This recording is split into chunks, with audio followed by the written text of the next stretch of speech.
What if I tell you you are carrying around a second brain? Yep, second brain. Not in your skull, not in your head, but deep inside in your gut. Well, I know it slightly sounds like science fiction, right? But here is the crazy part. It's actually real. It's truly real.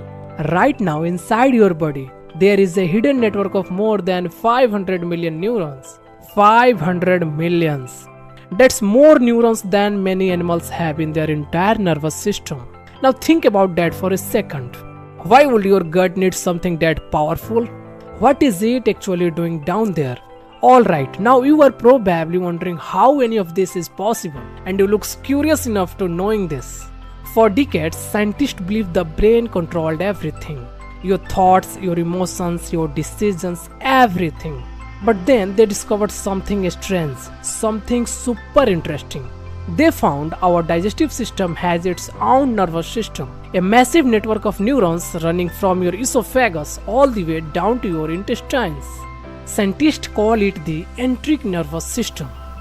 But most people know it by a much more fascinating name, the second brain.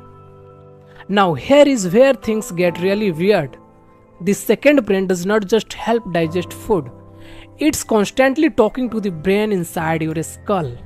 And not just a little, it's happening all the day, every day. In fact, most people assume the brain is giving orders to the gut, but research found something very surprising. Many of the signals are actually traveling in the opposite direction from your gut to your brain. Yeah, your gut is influencing your brain more than you probably realize. Okay, let me ask you something. Ever had a gut feeling about someone? You could not explain it, but something just felt off. Or maybe you have felt butterflies before a big presentation or completely lost your appetite when you are stressed. Most of the people think those are just expressions. Actually, they are not.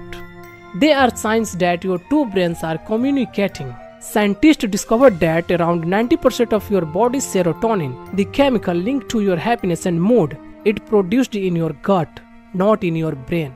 Your gut is also home of trillions of bacteria, a microscopic world living inside you. And researchers now believe these tiny organisms may influence your mood, your cravings, your stress levels, and even some of your decisions.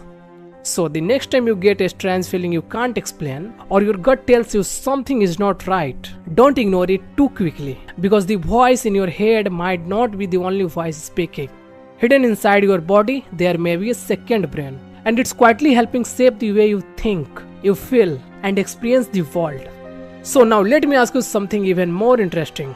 Have you ever trusted a gut feeling that turned out to be right? Tell me in the comments and subscribe me for being more curious.